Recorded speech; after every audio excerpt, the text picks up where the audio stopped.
الحمد لله وكفى وسلام على عباده الذين اصطفى أما بعد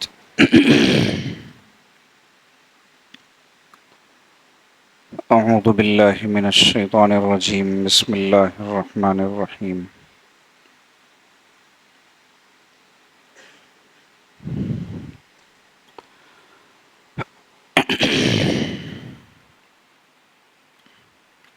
يرفع الله الذين آمنوا منكم والذين أوتوا العلم درجات سبحان ربك رب العزة عما يصفون وسلام على المرسلين والحمد لله رب العالمين اللهم صل على سيدنا محمد وعلى آل سيدنا محمد مبارک وسلم.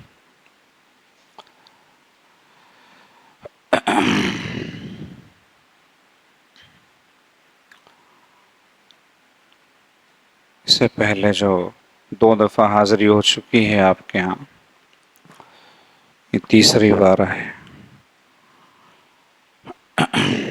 کچھ فائدہ بھی ہو رہا ہے کہ نہیں؟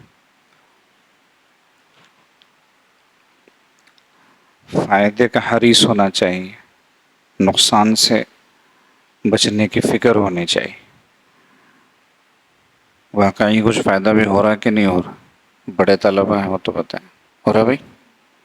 پچھلی مجلس سے کیا خلاصہ نکالے تھے بتا سکتے ہیں؟ آپ پچھلی بار لکھے بھی ہوں گے، کوئی بھی بتا سکتے ہیں. پچھلی بار کی جو مجلس تھی اس سے آپ نے کیا خلاصہ نکالا؟ جو بھی بات آپ کو سمجھ آئی ہو، جو بھی بات ذہن میں آئی ہو، بتا سکتے ہیں کوئی؟ کیا فرما رہے؟ آواز نہیں آ رہی؟ آواز آ رہی ہے؟ اچھا، آپ بتا سکتے ہیں؟ نہیں؟ پھر تو لکھے بھی تو ہو آپ. ہاں، اس سے پہلی مجلس وہ تو اور زیادہ نہیں بتا سکتے. جب پچھلی مجلس سے نہیں بتا سکتے ہیں تو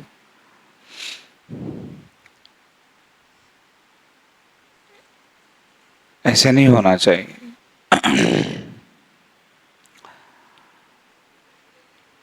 ہماری طالب علمی کے زمانے میں ایک کیا فرما رہے؟ کیسے؟ موبائل کے تعلق سے وہ ضمناً ہوا ہوگا. بات جو شروع ہو کے آخر تک چلی، ایک لفظ بھی کہہ دیں، ظاہر اور باطن.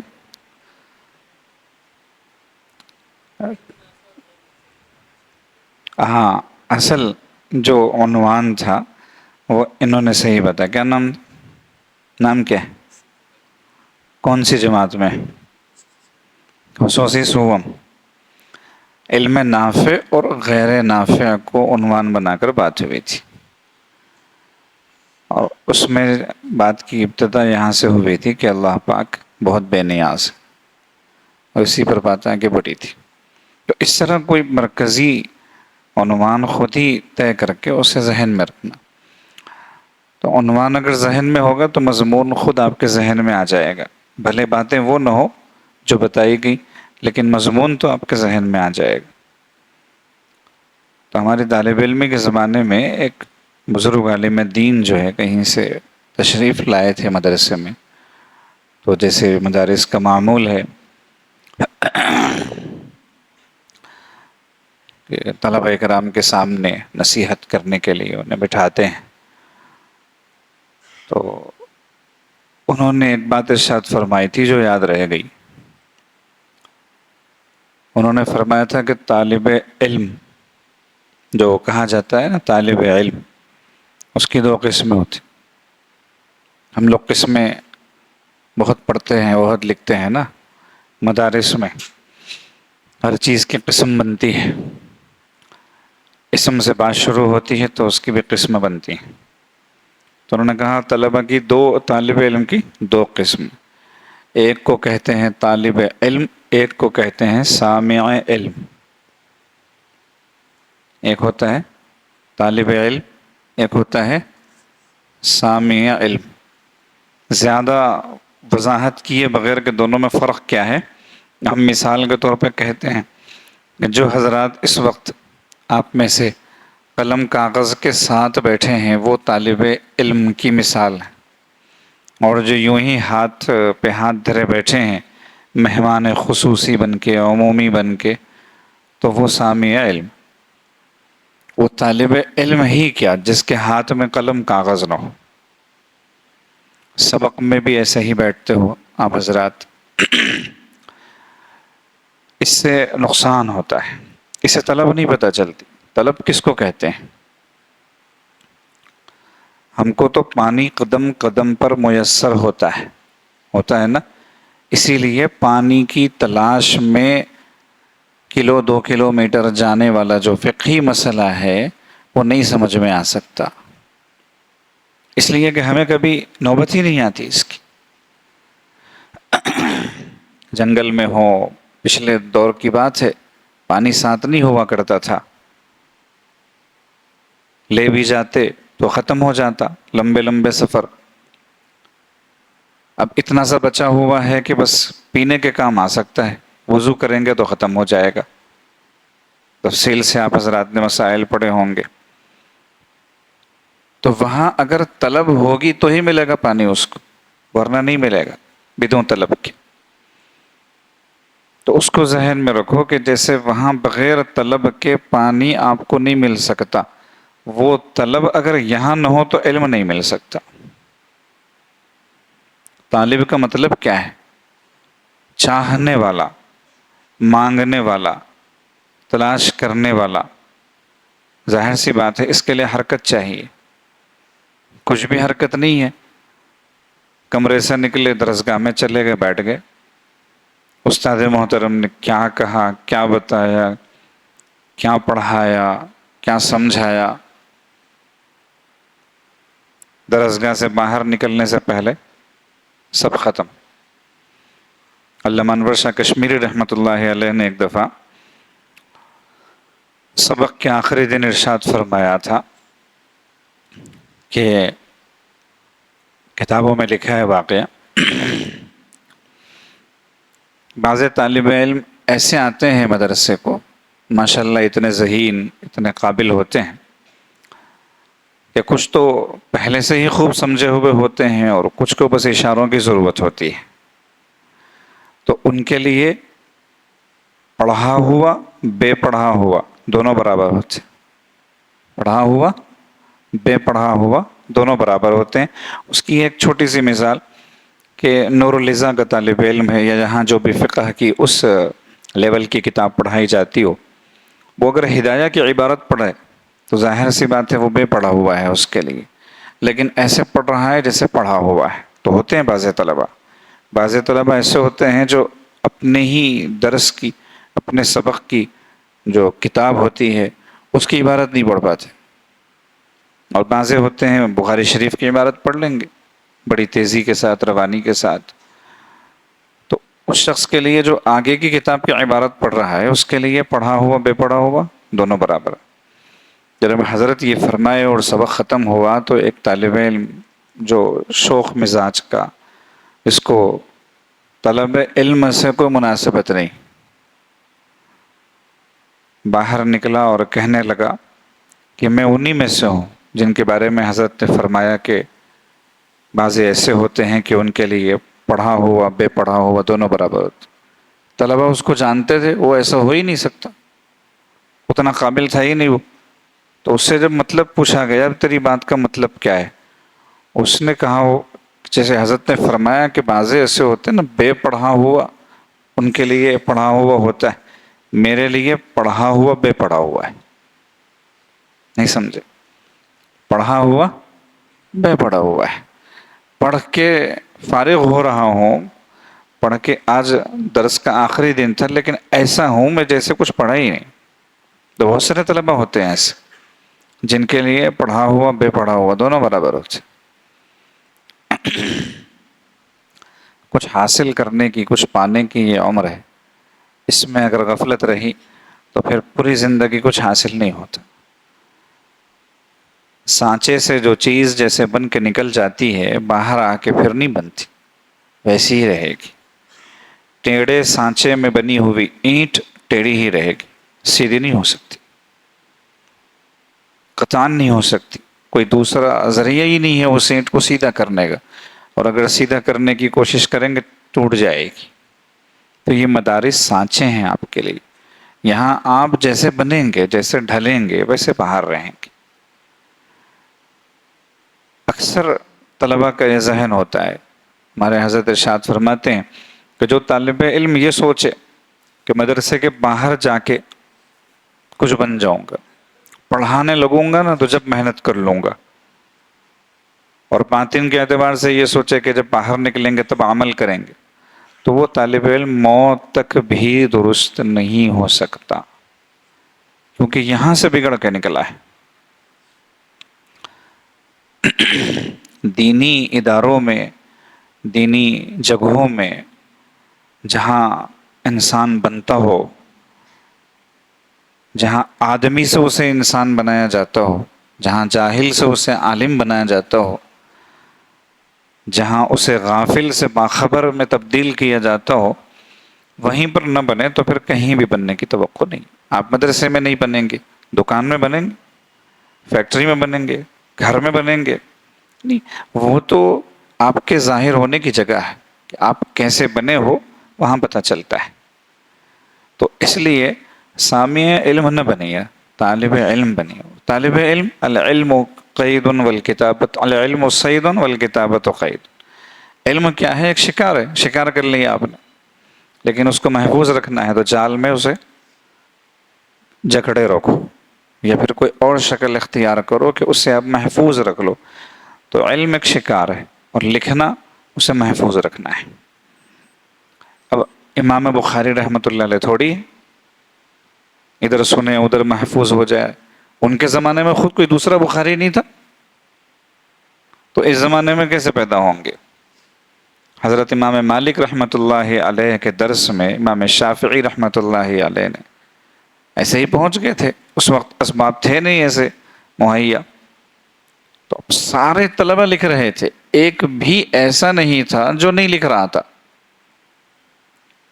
واقعات جب سنتے ہیں نا ہم، تو اس میں غور کرنا کہ یہ واقعہ ایسا جو بیان ہو رہا ہے کیوں، ایسا کیوں ہوا ہوگا۔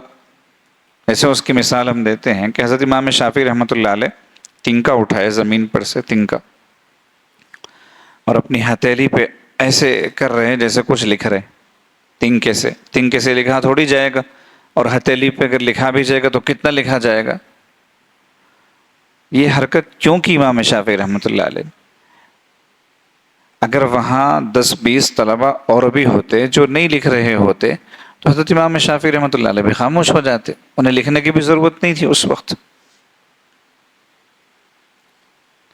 اس لیے امام شافعی رحمۃ اللہ علیہ نے وہ حرکت کی، بلکہ اس حرکت کے ارتکاب پر مجبور ہوئے کہ سارے طلبہ لکھ رہے تھے اس وقت، کوئی ایک بھی ایسا نہیں تھا جو حضرت امام مالک رحمۃ اللہ علیہ کے درس کو نہیں لکھ رہا تھا، تو وہ مجبور ہو گئے کہ ان کی نقل کریں۔ اور اس کو دیکھ بھی لیا حضرت امام مالک رحمۃ اللہ علیہ نے کہ ایک طالب علم ایسی حرکت کر رہا ہے، تو حضرت نے بلایا کہ تم ایسی حرکت کیوں کر رہے تھے؟ اب آگے تفصیلی واقعہ آپ حضرات جانتے ہیں۔ اور اس وقت حضرت امام شافعی رحمۃ اللہ علیہ نے جتنی روایتیں حضرت امام مالک رحمۃ اللہ علیہ نے بیان فرمائی تھیں، ساری بالسند والمتن سنائی، اور حضرت امام مالک رحمۃ اللہ علیہ کو یہ جواب دیا تھا کہ حضرت میں آپ کے عتاب سے بچنے کی غرض سے کہ آپ کو ناراضگی نہ ہو، آپ کا قلب مقدر نہ ہو، لکھنے والوں کی نقل کر رہا تھا۔ حضرت نے پوچھا کہ ہتھیلی پہ کیسے لکھا جاتا ہے اور تنکے سے کیسے لکھا جاتا ہے؟ کہنے لگے حضرت میں نقل کر رہا تھا بظاہر، لیکن دل پر نقش کر رہا تھا۔ اب دل پر نقش کر رہے تھے تو پھر دلیل چاہیے نا، ہر دعوے کی دلیل چاہیے۔ تو حضرت امام مالک رحمۃ اللہ علیہ نے فرمایا کہ سنو، پھر دل پہ نقش کر رہے تھے تو سنو۔ اور وہیں سے حضرت امام شافعی رحمۃ اللہ علیہ دل میں جگہ بنائے حضرت امام مالک رحمۃ اللہ علیہ۔ طالب علم کی نسبت سیدھے حضرت ابو ہریرہ رضی اللہ تعالیٰ عنہ سے جا ملتی ہے، سیدھے طلبہ کے امام۔ طالب علمی کا جو حق ہوتا ہے وہ حق ادا کرنے والوں میں سب سے پہلا نام اگر آئے گا تو امام المحدثین حضرت ابو ہریرہ رضی اللہ تعالیٰ عنہ کا آئے گا۔ جتنی مشقتیں طلب علم میں انہوں نے اٹھائی ہیں، کوئی ان کی برابری کا دعویٰ نہیں کر سکتا۔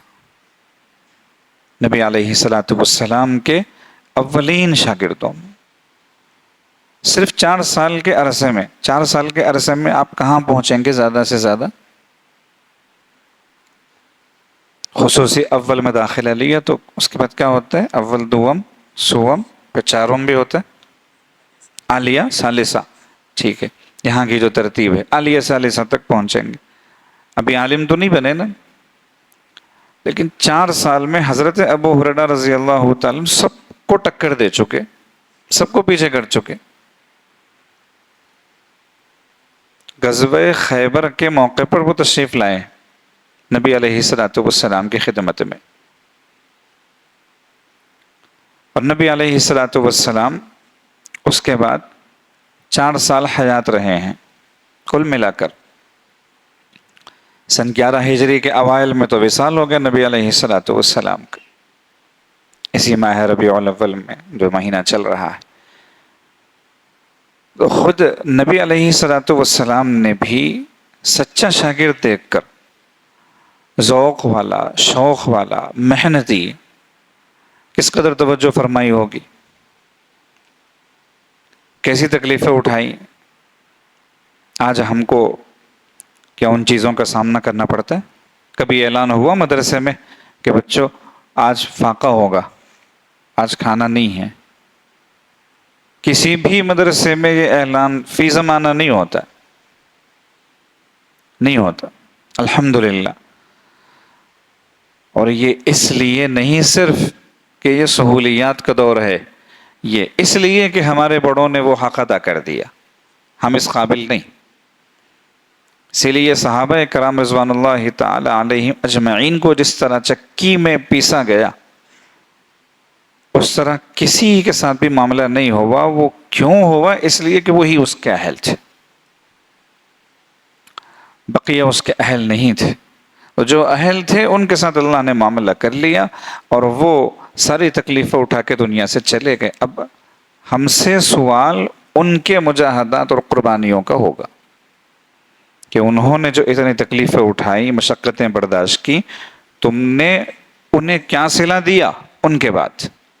نہ کیا تم نے پیچھے، سوال ہوگا۔ جو طالب علم محنت کرتا ہے، ابھی آپ کے امتحانات شاید قریب آ رہے، امتحان کے دنوں میں اس سے پریشان ہونے کی ضرورت نہیں پڑتی۔ امتحان میں جس قدر امتحان کا وقت قریب آتا جاتا ہے، دماغ معوف ہوتا جاتا ہے، یہ ذہن میں رکھنا، دماغ کام نہیں کرتا۔ طلبہ سمجھتے ہیں کہ ہم جتنا امتحان قریب آتا جائے گا تو اس قدر محنت کر لیں گے، نہیں، قطعاً نہیں ہوتا یہ۔ آپ تجربہ کر لیں، ایک امتحان بغیر تیاری کے اور ایک امتحان تیاری کے ساتھ، فرق خود ہی محسوس کریں گے، اپنی آنکھوں سے دیکھیں گے۔ بہت سارے طلبہ سمجھتے ہیں میں 1 ہفتہ پہلے سے تیاری شروع کروں گا۔ 1 ہفتہ تو عالم نزاع کا ہے، اس میں کیا تیاری ہوگی؟ عالم نزاع جب طاری ہو جاتا ہے تو پھر کوئی چیز کام نہیں آتی۔ پچھلی جو محنت ہے نا، اس محنت کے ظہور کا وقت ہوتا ہے، اس محنت کے ظہور کا وقت ہوتا ہے عالم نزاع۔ آ رہی بات سمجھ میں؟ تو یہ 1 ہفتہ یوں سمجھیے یہ نزاع کا عالم ہے، اس میں آپ محنت کریں گے اور پار ہو جائیں گے، یہ خام خیالی۔ وہی طالب علم امتحان کا حق ادا کرتا ہے جو اول دن سے پڑھائی شروع کرے، پہلے دن سے یہ سمجھ کے پڑھائی شروع کرے کہ اس کا امتحان مجھے کل دینا ہے، پھر آج جو پڑھا اس کا امتحان کل دینا ہے۔ اسی لیے حضرت اقدس تھانوی رحمۃ اللہ علیہ نے طلبہ سے 3 باتیں ارشاد فرمائی تھی کہ 3 باتوں کا التزام کرو۔ التزام کا مطلب یہ ہوتا ہے کہ اپنے ذمے کر لینا کہ کرنا ہی کرنا ہے، اس کے بغیر کوئی چارہ کار نہیں۔ اس کو کہتے ہیں التزام. التزام کا مطلب اختیاری چیز نہیں ہوتی کہ چاہو تو کر لو چاہو تو نہ کرو. پہلی بات حضرت نے ارشاد فرمائی مطالعہ. سبق میں جانے سے پہلے مطالعہ. بدون مطالعے کے سبق میں جانا بہت غلط بات ہے بغیر تیاری کے. اس کی کئی مثالیں دی جا سکتی ہیں کہ کیسے غلط بات ہے، لیکن تفصیل میں کے بغیر اتنا سمجھ لیں. درسگاہ میں جانے کا وقت آیا مثال کے طور پہ، اگر یہ درسگاہ چھوڑیں، کسی جگہ جانا ہے آپ کو، مسجد جانا ہے یا کسی سے ملنے جانا ہے، دینی نسبت پہ جانا ہو، دنیاوی نسبت پہ جانا ہو، کپڑے پہنے بغیر کبھی جاتے ہیں؟ میں نہیں، بہت جلدی میں تھا، میں تو آ گیا ایسے ہی. یہی مثال ہے سبق میں بغیر مطالعے کے جانے کی. اس قدر بری چیز ہے. ہاں، تو مطالعہ کر کے جانا چاہیے. مطالعہ سے کیا ہوتا ہے؟ ادنا فائدہ مطالعہ کا، ادنا فائدہ ہمیں پتہ چل جاتا ہے کہ یہ ہمیں آتا ہے اور یہ نہیں آتا. ایک صفحے کے سبق میں، ایک صفحے کی عبارت میں ہم کو یہ چیز پتہ ہے اور یہ چیز پتہ نہیں. معلومات اور مجہولات میں تمیز ہو جاتی ہے. جب اتنی چیز کم سے کم ہو جاتی ہے تو ایک کانفیڈنس، ایک اعتماد پیدا ہوتا ہے کہ میں سبق کا اتنا حصہ پہلے ہی سمجھ چکا ہوں.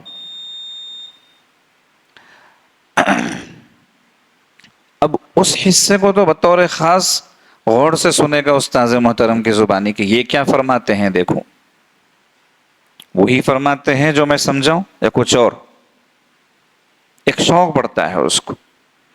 اور جو نہیں معلوم ہے اس کو بھی غور سے سنے گا کہ یہ چیز تو مجھے پتہ نہیں، دیکھیں استاد محترم کیا فرماتے ہیں. یہ ادنا فائدہ ہے. اور اس قدر مطالعہ تو کم سے کم ہونا چاہیے. اصل مطالعہ تو اس سے آگے کہ آپ عبارت حل کر کے جائیں، معانی کا پتہ کر کے جائیں، مطلب سمجھ کر جائیں، 2-3 کتابیں مزید دیکھ کر جائیں، اسی فن کی شروحات دیکھ کر جائیں. شروحات کا مطلب یہ نہیں ہے کہ اردو شرح دیکھ کر جائیں. اردو شرح تو مصیبت ہوتی ہے، وہ تو آپ کو کہیں کا نہیں رکھتی. ہاں، اکابر کی تقریریں دیکھنے میں حرج نہیں ہے. اکابر نے جو دروس دیے ہیں، بخاری شریف کے ہوں، ترمذی شریف کے یا اور بھی کتابوں کے، وہ اردو میں بھی جمع شدہ ہیں. تو جب وہاں پر پہنچے آپ تو انہیں دیکھنے میں حرج نہیں ہے. لیکن ہرکس و ناقص کی جو اردو شرح کتاب کی شکل میں بازاروں میں آ جاتی ہے نا، وہ نہ پکڑیں ہاتھ میں. آپ کا حاشیہ ہی آپ کے لیے بہت کچھ. حاشیے پر یاد آیا، حضرت علامہ انور شاہ کشمیری رحمۃ اللہ علیہ سے کسی نے پوچھا کہ حضرت آپ کو یہ مقام کیسے حاصل ہوا؟ حضرت نے فرمایا غایت ادب سے. کس سے؟ غایت ادب سے. اور یہ بات کہتے ہوئے سب سے پہلے عاجز اپنے آپ کو مخاطب کرتے ہوئے کہتا ہے ہم خود سب سے پہلے اصلاح کے محتاج ہیں. عوام و خواص جہاں بھی حاضری ہوتی ہے اس وقت ادب کے معاملے میں صفر ہے. صفر. جس نوع کا بھی ادب ہے، لفظ ادب کا اطلاق نہ عوام پر ہو سکتا ہے نہ خواص پر، الا ماشاء اللہ. اور یہ ادب جب سے ہمارے ہاتھ سے چھوٹا ہے تو ہمارے ہاتھ سے ساری چیزیں نکل چکی، کچھ بچا نہیں، کچھ نہیں بچا. حضرت نے بھی ایک دفعہ ارشاد فرمایا کہ مجھے جو کچھ ملا ہے وہ ادب کی برکت سے ملا ہے، ادب کی برکت سے ملا ہے. حضرت اقدس تھانوی رحمۃ اللہ علیہ ارشاد فرماتے ہیں، حضرت کا ملفوظ ہے، مشہور ملفوظ ہے کہ میں نے سارے ہی اہل اللہ سے دعائیں لی، جو اللہ اللہ کرنے والے ہیں میں نے ان سب کا ادب کیا ہے، بھلے عقائد میں بھی ان سے اختلاف اپنی جگہ، لیکن میں نے ادب ضرور کیا ہے. پھر آگے یہ فرماتے ہیں گو ان سے کچھ لغزشیں بھی ہو جاتی، گو ان سے، انسان ہے تو لغزش ضروری ہے، گو ان سے کچھ لغزشیں بھی ہو جاتی ہیں، اور اگرچہ میں صاحب فتویٰ ہوں. حضرت کے جملے غور سے سنے کہ گو ان سے کچھ لغزشیں بھی ہو جاتی ہیں، اور اگرچہ میں صاحب فتویٰ ہوں لیکن میں نے کبھی کسی اللہ والے کے خلاف فتویٰ نہیں دیا، اللہ والے کے خلاف فتویٰ نہیں دیا، سبھی اہل اللہ سے میں نے دعائیں لی۔ مفکر اسلام حضرت مولانا سید ابو الحسن علی ندوی قدس سرہ سے ان کے ایک خادم خاص نے ایک دفعہ پوچھا کہ حضرت یہ جو آپ کا معاملہ ہے قبولیت کا، یہ کسی اور کے ساتھ نظر نہیں آتا جس قدر آپ کے ساتھ نظر آتا ہے۔ اب ہم کو موٹی موٹی باتیں تو پتہ ہے قبولیت کیسے ملتی، لیکن کوئی خاص بات ایسی ہو جو آپ ارشاد فرمانا مناسب سمجھیں تو فرما دیں۔ بڑوں سے کوئی بات پوچھنا ہو تو اس کا طریقہ ہوتا ہے، جیسے ابھی یہ طریقہ جو ان کے خادم خاص نے اختیار کیا، یہ طریقہ ہوتا ہے۔ ڈائریکٹ جو سوال کرتے ہیں نا ہم بڑوں سے، یہ بتائیے، یہ غلط ہے، خلاف ادب ہے۔ سوال ہمارا اپنی جگہ چاہے 100% درست ہو، لیکن جواب دینا ضروری نہیں ہوتا کوئی بھی سوال، کیونکہ حضرات مفتیان کرام اچھی طرح جانتے ہیں، استفتاء و افتاء کے اصولوں میں ہے کہ ہر سوال کا جواب ضروری نہیں ہے کہ دیا جائے، اور یہ بھی ضروری نہیں کہ ہر کسی کو دیا جائے، ہر جگہ دیا جائے، ہر وقت دیا جائے۔ زمان و مکان کے اعتبار سے، ماحول کے اعتبار سے، اس وقت کی مخصوص کیفیت کے اعتبار سے فیصلہ لیا جا سکتا ہے کہ سوال کا جواب دیا جائے یا نہ دیا جائے، کیسے دیا جائے۔ تو انہوں نے بڑے ادب کے ساتھ سوال کیا۔ حضرت نے فرمایا کہ بھائی میرا تو یہ تجربہ ہے، میں نے جہاں تک غور کیا ہے، سمجھا ہے، وہ یہ ہے کہ میں نے سارے ہی اکابر کا ادب کیا ہے، چاہے جو بھی ہو اکابر، کوئی حنفی بزرگ ہو، شافعی ہو، مالکی ہو، حنبلی ہو، ٹھیک ہے، بزرگ ہیں کافی ہے، عالم ہیں، غیر عالم ہیں، حافظ ہیں، غیر حافظ ہیں، شہری ہیں، دیہاتی ہیں، چھوٹے ہیں، بڑے ہیں، فلاں ہیں، چنا، جو بھی ہیں، اگر اکابر میں سے ہیں، میں نے ان کا ادب کیا، اور ادب کی برکت سے دعائیں ملتی۔ حضرت کی خصوصیات میں سے ہے یہ کہ حضرت نے بہت زیادہ اپنے سبھی اکابر کا احترام کیا ہے۔ اپنے بڑھاپے کی عمر کو پہنچ کر بھی خانقاہوں میں حاضری کا التزام حضرت کے ہاں رہا، کبھی خالی نہیں رہے بزرگوں کی سرپرستی سے، کبھی بھی نہیں، پوری زندگی میں اپنی۔ جب خود ہی ماشاءاللہ اس عمر کو پہنچ گئے اور اس مقام کو پہنچ گئے کہ وہی شیخ المشائخ تھے، وہی سب کچھ تھے، لیکن اس کے باوجود بھی اصاغر کا احترام نہیں چھوڑا، ان کو آگے بڑھانا، ان کے تعلق سے فکر کرنا وغیرہ وغیرہ۔ تو اصل بات کہاں سے چلی تھی بھائی؟ ذرا مجھے لقمہ دیتے رہنا۔ حاشیے کے تعلق سے عرض کر رہا تھا، تم تو بڑی جلدی بھول بھی جاتے ہو یار۔ تو علامہ انور شاہ کشمیری رحمۃ اللہ علیہ سے کسی نے پوچھا کہ حضرت آپ کو یہ مقام کیسے ملا، قوت حافظہ کا یہ معاملہ کیسے؟ حضرت نے فرمایا غایت ادب سے، اور بھی فرمایا کہ طالب علمی کے زمانے میں، اور یہ بات بھی حاشیے پر آئی ہے، یہ بھی ذہن میں رکھنا، کہ جب میں مطالعہ کیا کرتا تھا تو کتابیں ابھی بھی ہوں گی ویسی، اب تو نئی کتابیں آ رہی ہے ویسی، لیکن اکثر کتابیں ویسی، چاروں طرف حاشیہ ہوتا ہے اور بیچ میں متن۔ تو اس طرف کا جو حاشیہ ہے وہ کبھی کبھی ایسے بھی لکھا ہوتا ہے، یعنی الٹا، ہم جس سمت بیٹھے ہیں اس کے مخالف سمت۔ جو فرماتے کہ کتاب کو میں ایسے ایسے نہیں پلٹا تھا کہ حاشیہ جس طرف ہو ایسے کر لیا کتاب کو، اور پھر حاشیہ پڑھ کے پھر کتاب کو ایسے کر دیا، کوئی گاڑی کی اسٹیئرنگ ہو۔ حضرت فرماتے میں اٹھتا اپنی جگہ سے، اٹھ کے ادھر جاتا جس طرف کو حاشیہ ہوتا، پھر میں اسے پڑھتا، پھر واپس آ کے اپنی جگہ بیٹھتا، جہاں جہاں ایسی بات ہوتی وہاں وہاں میں اٹھ کے جاتا، حاشیہ پڑھ کے آ کے پھر بیٹھتا۔ اللہ پاک نے اس طرح کے ادب کی برکت سے مجھے نوازا۔ یہ چیزیں ہوتی ہیں، باطن کا اثر ضرور ہوتا ہے، صرف ظاہر سے کچھ نہیں ہوتا۔ دیکھو صرف اگر ظاہر کو ہی آپ سب کچھ سمجھو گے تو پھر اللہ ہزاروں بار نہ کرے آپ ابو الفضل بن سکتے ہو، فیضی بن سکتے ہو، نام تو اس کا فیضی ہے لیکن وہ فیضی نہیں تھا، صاحب فیض نہیں تھا وہ۔ اور حضرت امام ربانی مجدد الفسانی رحمۃ اللہ علیہ کے معاصرین میں سے، ان کے زمانے میں ابو الفضل اور فیضی دونوں کہاں گئے اور حضرت امام ربانی رحمۃ اللہ علیہ کہاں پہنچے؟ باطن کے بغیر یہ علوم ظاہرہ ہمیں کچھ نہیں دیتے۔ یہاں پر اگر آپ صرف سماعت کے عادی رہو گے تو ہم نے وہاں دیکھا ہے بڑے اداروں میں داخلہ نہیں ہوتا ہے طلباء کا، کہتے ہیں ہم سماعت کر رہے ہیں، سماعت کر، طلباء نہیں نکالی ہے یہ قسم، اس کا وجود نہیں ہے دنیا میں، طالب علم تو کچھ بھی ایجاد کر لیتا ہے، سماعت کر رہے ہیں۔ سماعت کیا چیز ہوتی ہے؟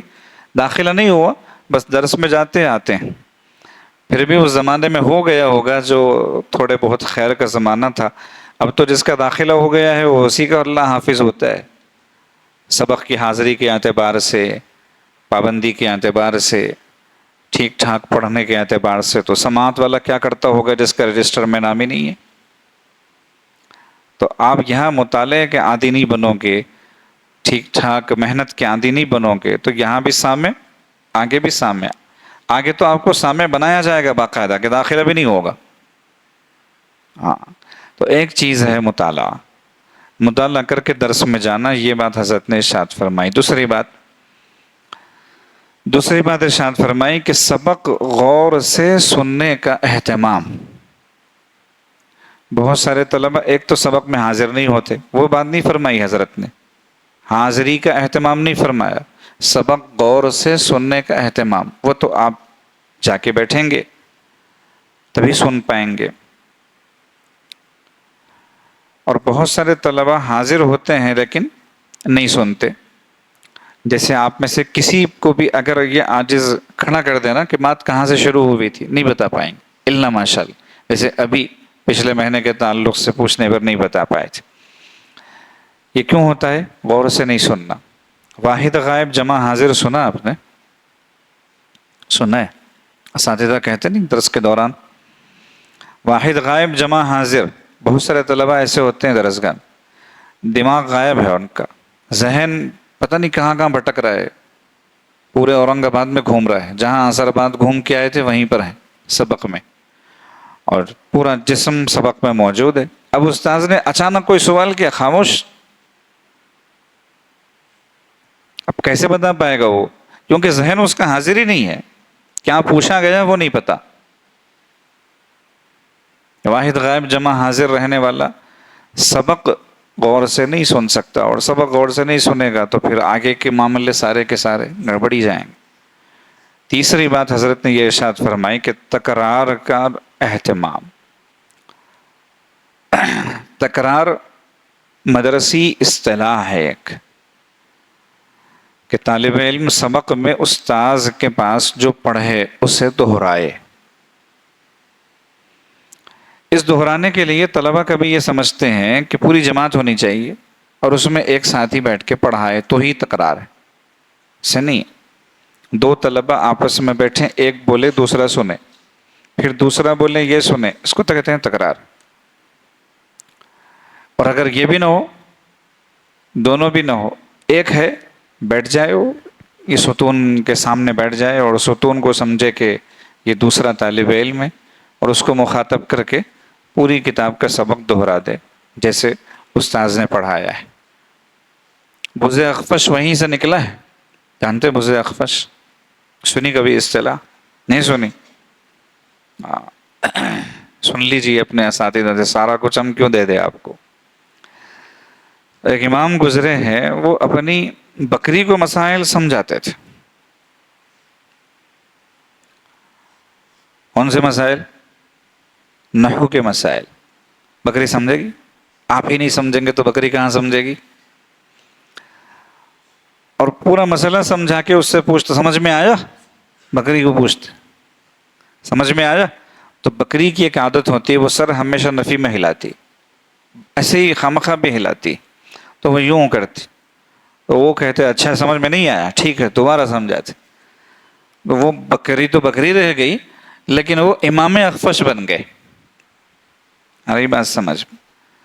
یہ امام ہم نام لیتے ہیں نا، اور پیدائش کے وقت سے بن کے نہیں آئے تھے، محنت کر کے بنے تھے. ہاں. تو تیسری چیز تکرار. پھر تکرار کے بارے میں طلبہ میں غلط فہمی ہے کہ وہی طالب علم تکرار کروائے گا جو اچھا ہو، باصلاحیت ہو، جس کی استعداد ٹھیک ہو، وہ تکرار کروا سکتا ہو. ٹھیک ہے، اپنی جگہ پر یہ بات درست ہے، لیکن اسی کے ذمے پورا سال کر دیا جائے اور وہ استاذ کا گویا نائب بن جائے. طلبہ اصطلاح بھی بنا دیتے اس کے، مقرر صاحب ہے ہمارے. مقرر کوئی اصطلاح نہیں ہے بھائی. مطلب یہ ہے کہ ہمیں تکرار کرواتے ہیں، بس یہی ہیں جو جانتے ہیں اور ہم نہیں جانتے. دیکھو دنیا کے کسی بھی معاملے میں انسان نقصان گوارا نہیں کرتا. آپ کو کوئی بولے کہ آپ کو سبزی لانا بھی نہیں آتا، آپ کو تو یہ بھی نہیں آتا، آپ کو تو وہ بھی نہیں آتا، انسان کی غیرت جاگے گی، بھئی یہ کیا چیز ہے، مجھ پر الزام لگ رہے ہیں، میں کر کے دکھاؤں گا. لیکن جہاں پر پڑھنے پڑھانے کا معاملہ آتا ہے وہاں متواضع بن جاتے ہیں. نہیں ہمیں تو تکرار کروانا نہیں آتا، ہمیں تو یہ نہیں آتا، ہمیں تو وہ نہیں آتا، نہیں امتحان میں تو ہم پوزیشن کبھی بھی نہیں لے سکتے، یہ تو ہمارے بس کی بات نہیں. یہ تواضع کی جگہ ہے؟ یہ تو مقابلے کی جگہ ہے. یہاں اگر آپ اس کو تواضع سمجھ رہے ہیں تو ایسی تواضع غلط ہے. وَفِي ذَلِكَ فَلْيَتَنَافَسِ الْمُتَنَافِسُونَ. دین و متعلقات دین ایسی جگہیں ہیں جہاں پر تنافس ہونا چاہیے، آپس میں مقابلہ ہونا چاہیے، ایک دوسرے سے آگے بڑھنے کا جذبہ. تو 3 چیزیں ہو گئی. نمبر 1 کیا بتایا بھائی؟ یہی سنا تو ہاں بولو. مطالعہ. دوسری چیز سبق غور سے سننا، اور تیسری چیز تکرار کا اہتمام. یہ 3 چیزیں تو فرض ہے، یہ لازم ہے، کرنا ہی کرنا ہے، کوئی سمجھوتا نہیں ہے یہاں پر. پھر حضرت نے فرمایا ایک چیز بطور استحباب کے کہہ دیتا ہوں، یعنی لازم تو نہیں ہے لیکن مستحب بھی تو اچھی چیز ہے. اب مستحب کا لفظ آیا ہے تو ذرا یہ بھی سن لو. ہم لوگوں کے ہاں مستحب کی تعریف کیا ہے؟ پڑھے ہو نا؟ مستحب کا مطلب کیا ہے؟ ایک آدمی بولے تو سمجھے، تم بولو بھائی. کہہ رہے ہیں کرے تو ثواب، نہ کرے تو کوئی گناہ نہیں. یہ مستحب کی تعریف ہے، یہ کتابی تعریف ہے. اللہ والوں کے یہاں اس کی دوسری تعریف ملتی ہے. مستحب نکلا کہاں سے ہے؟ مادہ کیا ہے؟ حب. کون سا حب؟ حب فلفل. مستحب نکلا حب سے. حب کا مطلب کیا ہے؟ محبت. والذین آمنوا اشد حبا للہ. مستحب نکلا حب سے. اب یہ مستحب کیا ہے؟ کون سا صیغہ ہے؟ اس باب سے ہے، استفعال سے ہے. کیا ہے خاصہ اس کا؟ طلب کرنا، چاہنا. مستحب وہ عمل جس سے محبت چاہی جائے. مستحب وہ عمل کس کی محبت؟ اللہ اور اس کے رسول کی. یہ ہے مستحب کی حقیقی تعریف. مستحب وہ عمل کہ انسان اگر اس کا اہتمام کرے تو اللہ اور اس کے رسول کی محبت نصیب ہوگی، تعلق بڑھے گا ان دونوں سے، قریب ہوں گے. وہ تو ظاہری تعریف ہے، وہ تو انتظامی تعریف ہے.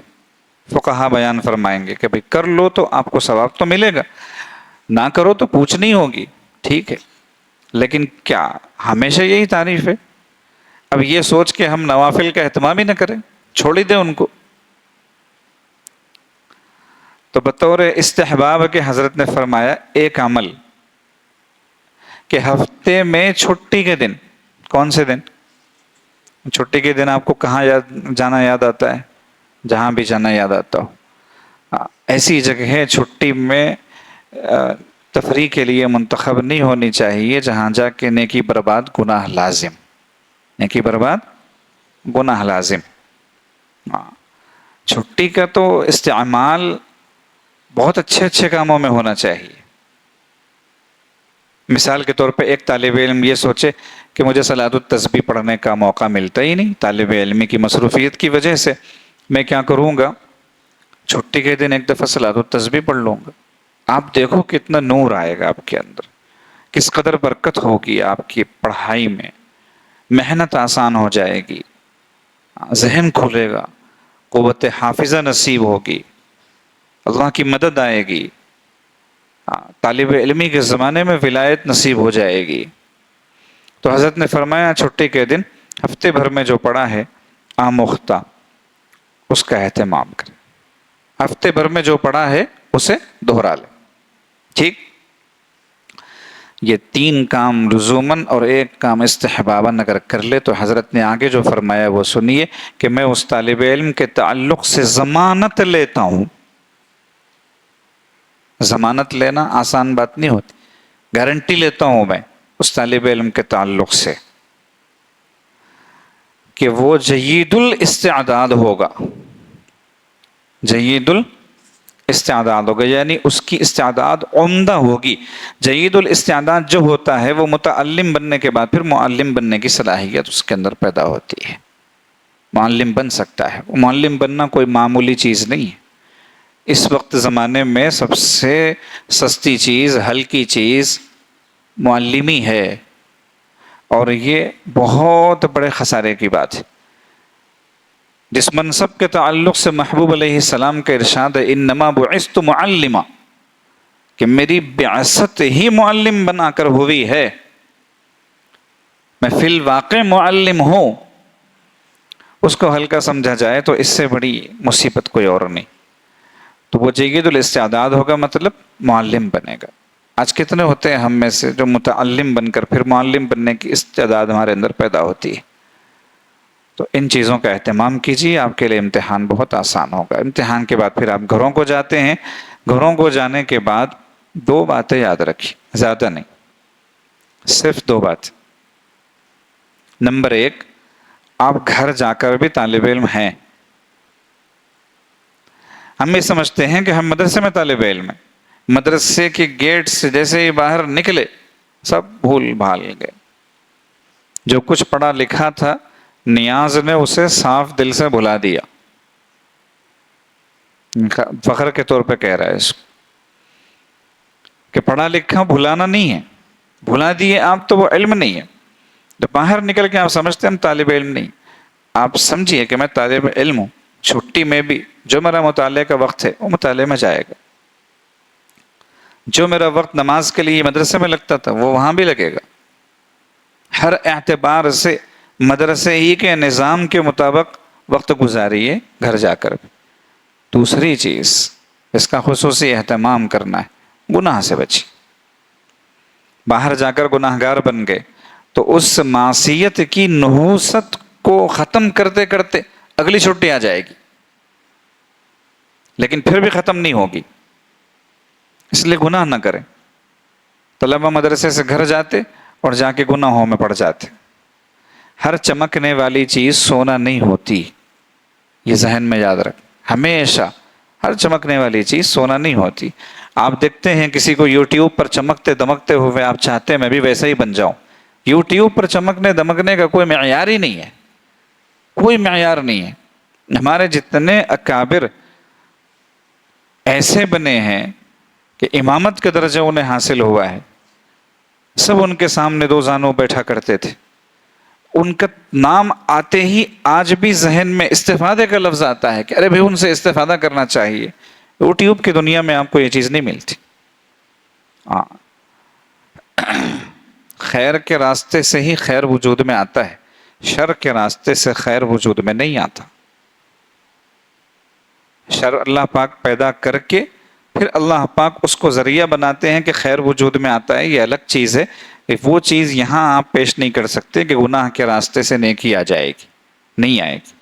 گناہ گاری سے بچے، ذہانت، قوت حافظہ، استعداد، صلاحیت، دوسروں کو فائدہ پہنچانے کی اہلیت، ان سب کا تعلق معصیت سے بچنے سے ہے۔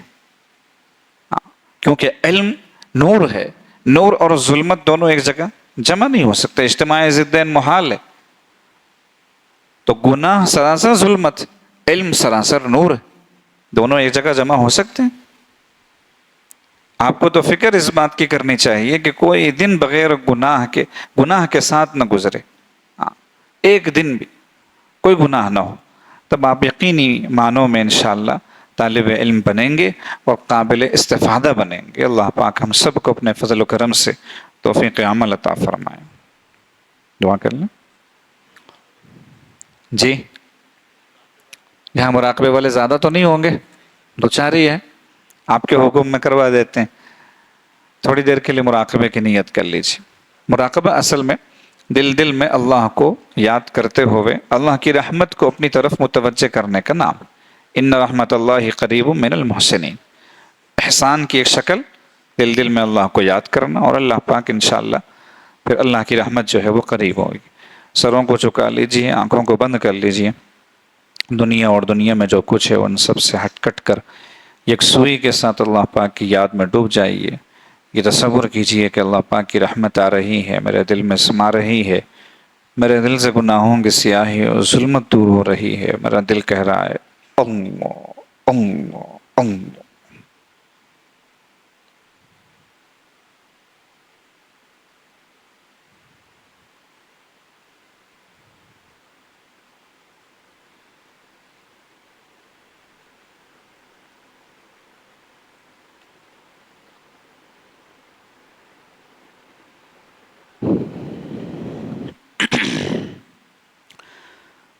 واؤ حرص والا دل بدل دے،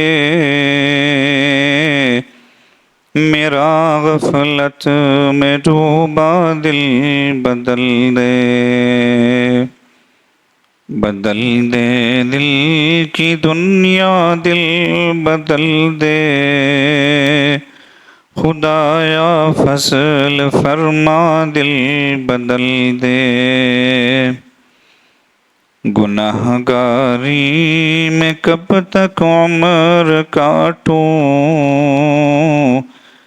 بدل دے میرا رستہ دل بدل دے، پڑا ہوں تیرے در پر دل شکستہ، رہوں کیوں دل شکستہ دل بدل دے، سنوں میں نام تیرا دھڑکنوں میں، مزہ آ جائے مولا دل بدل دے، کروں قربان اپنی ساری خوشیاں، تو اپنا غم عطا کر دل بدل دے، سہل فرما مسلسل یاد اپنی، خدایا رحم فرما دل بدل دے، تیرا ہو جاؤ اتنی آرزو ہے، بس اتنی ہے تمنا دل بدل دے، میری فریاد سن لے میرے مولا، میری فریاد سن لے میرے مولا، بنا لے اپنا بندہ دل بدل دے۔ لا الہ الا اللہ، دعا فرما لیجیے۔ سبحان ربی الاعلی الوہاب، اللہم صلی علی سیدنا محمد وعلی آل سیدنا محمد مبارک وسلم۔